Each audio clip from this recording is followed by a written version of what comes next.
ଲକ୍ଷ୍ମୀ ପ୍ରସନ୍ନ ହୁଅନ୍ତି।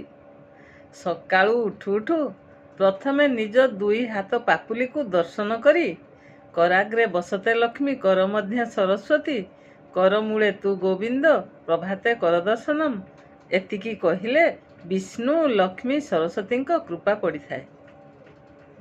ପାଦକୁ ଜମି ଉପରେ ଥୋଇବା ପୂର୍ବରୁ ତାକୁ ପ୍ରଣାମ କରିବା ଉଚିତ, କାରଣ ଧରିତ୍ରୀ ମା ଆମ ଭାରକୁ ସମ୍ଭାଳୁଛି ଆଉ ତା ଛାତି ଉପରେ ଆମେ ପାଦ ରଖି ଚାଲୁଛୁ।